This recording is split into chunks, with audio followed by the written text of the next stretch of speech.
Bienvenue à Médecine in 3 minutes. Comme d'habitude, on va droit au but. Le sujet est expliqué de manière brève, claire et souvent illustrée. Alors, la présentation d'aujourd'hui est à propos des étapes, des 8 étapes du développement d'Erikson, du développement psychosocial d'Erikson, versus Freud et Piaget. Alors, quand on établit un parallèle entre Erikson et Freud, eh bien, on commence d'abord de la naissance à 1 an. Et pour Freud, il s'agit du stade oral. L'équivalent chez Erikson, c'est le croire et ne pas croire. De 1 an à 3 ans, chez Freud, c'est le stade anal. Pour Erikson, c'est l'autonomie versus la timidité et la honte. De 3 ans à 5 ans, pour Freud, c'est le stade phallique, alors que pour Erikson, c'est l'initiative versus la culpabilité. Alors, de 6 ans à 11 ans, pour Freud, c'est le stade latent, et pour Erikson, c'est le stade d'activité versus infériorité, l'initiative versus l'infériorité. Alors, pour de 11 ans jusqu'à la fin de l'adolescence, pour Freud, c'est le stade génital. Et pour Erikson, c'est l'identité versus le rôle diffusion.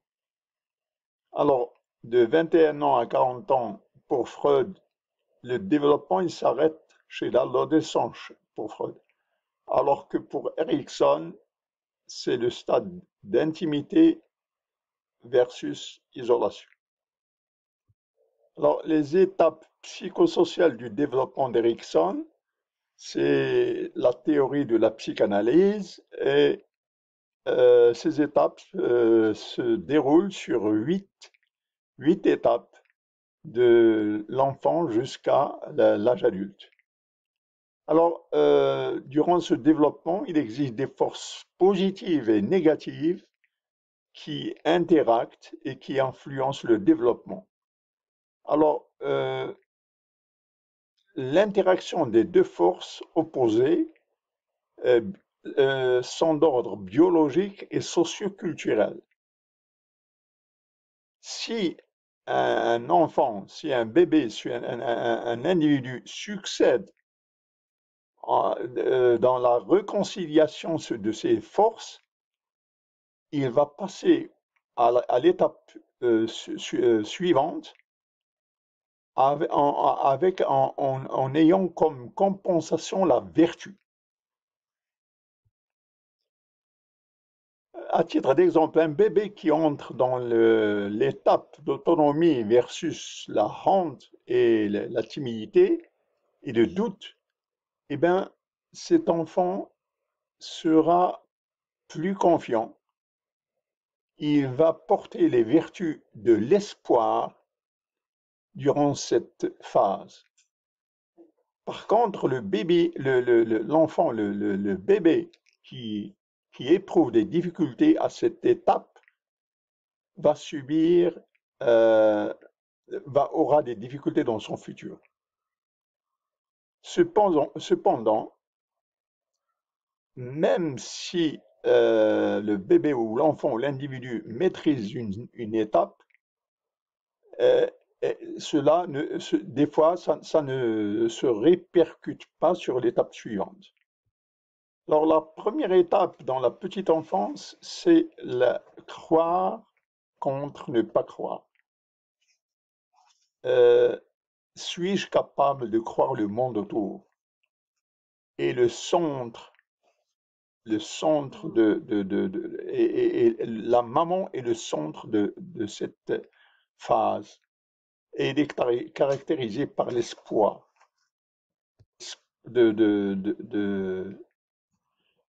Dans cet espace de croire et de ne pas croire, c'est le stade oral de Freud et il se déroule jusqu'à l'âge de 2 ans. Donc ce stade est caractérisé par l'espoir. Alors, dans l'enfance précoce, donc, il y a le stade suivant, c'est le stade de l'autonomie versus la honte et le doute. La question qui se pose, est-ce que c'est OK d'être moi-même?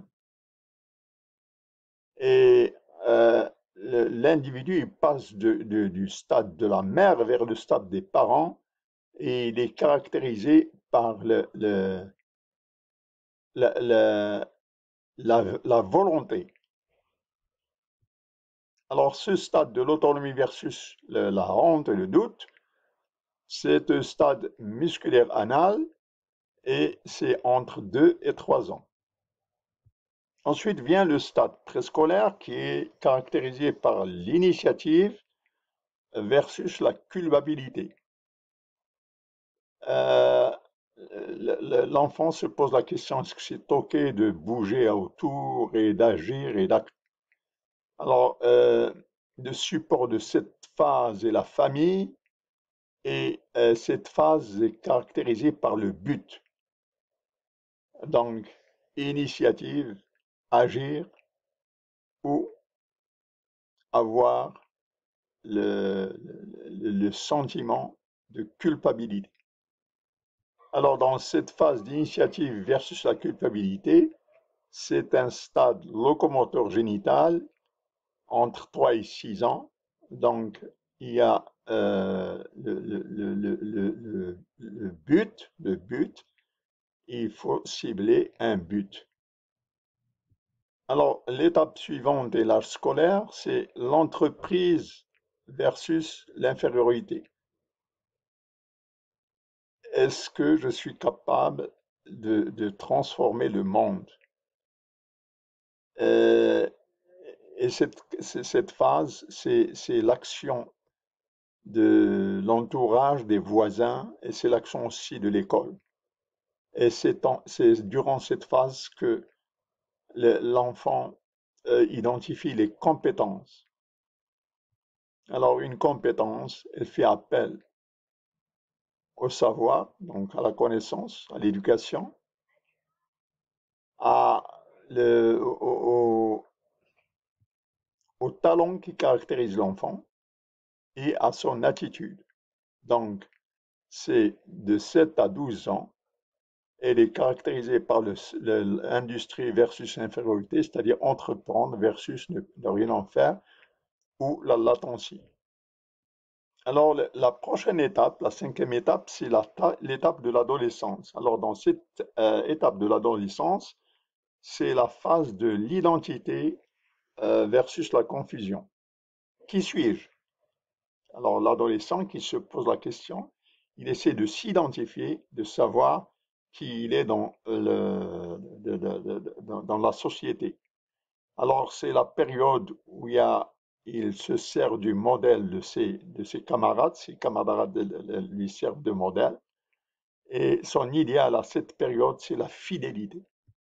Alors, notre identité personnelle nous donne euh, une cohésion intégrative, un sens de self-esteem pour pouvoir endurer les difficultés de la vie.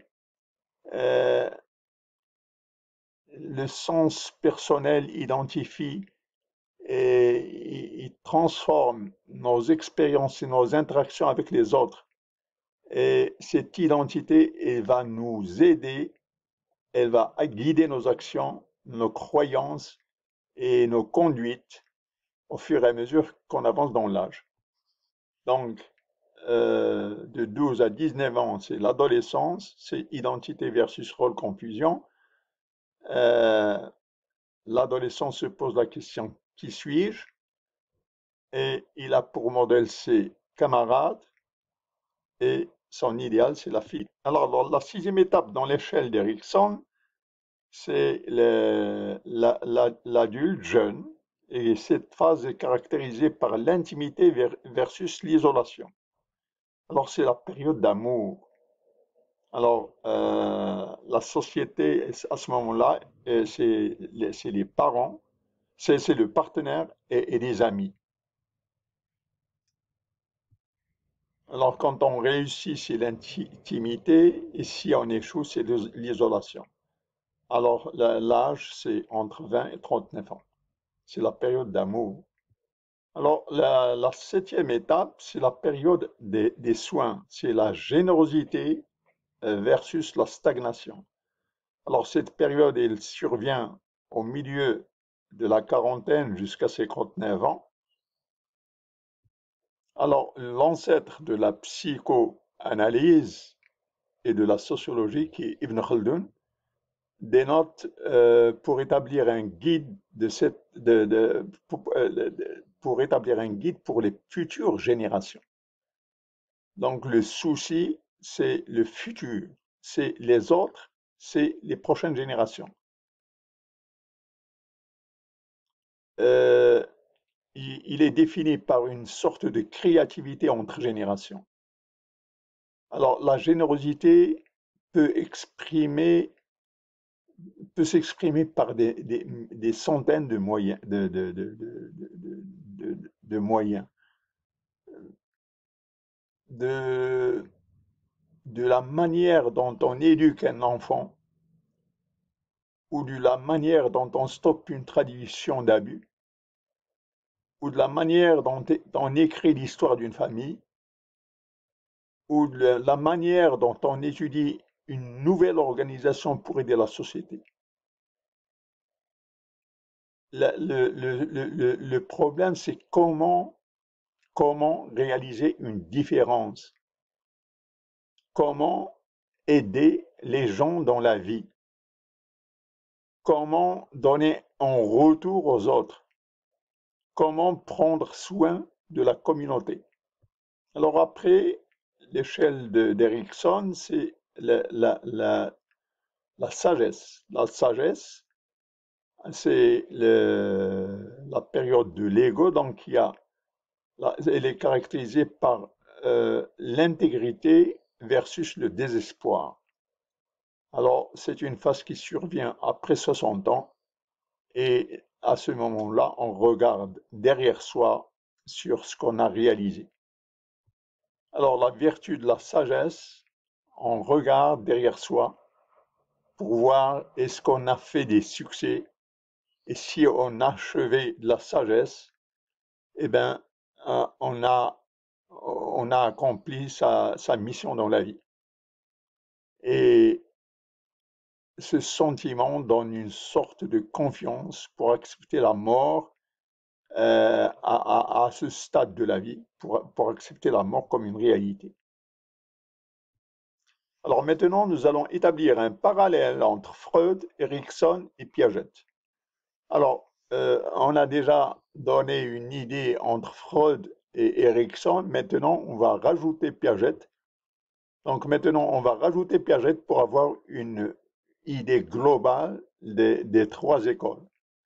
Alors, de la naissance à un an, on a dit Freud, c'est oral. Pour Erikson, c'est croire et ne pas croire. Pour Piaget, c'est le sens moteur, c'est l'étape sensorielle et motrice. Elle est basée surtout sur les organes des sens. Alors que de 1 à 3 ans, pour Freud, c'est le stade anal. Pour Erikson, c'est l'autonomie versus la honte.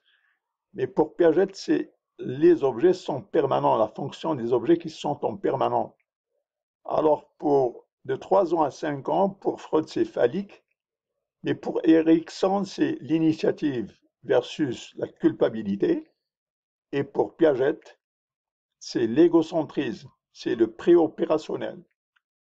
De 6 à 11 ans, pour Freud, c'est la phase latente. Pour Erikson, c'est l'initiative versus l'infériorité. Et pour Piaget, c'est l'opérationnel concret. À ce moment-là, pour Piaget, la mort chez l'enfant, il sait maintenant que la mort est un phénomène permanent. De 11 ans à l'adolescence, chez Freud, c'est le génital. Pour Erikson, c'est l'identité versus le rôle division. Pour Piaget, c'est l'opérationnel formel. Alors, pour Piaget, cette phase est caractérisée par la personne réaliste qui est abstrait. à partir de 21 ans à 40 ans. Alors, Freud, ça, le développement, il s'arrête à l'adolescence, au génital.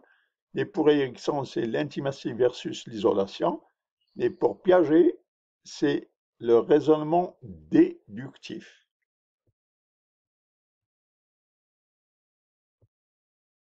Merci d'avoir assisté à cet épisode de Médecine en 3 minutes.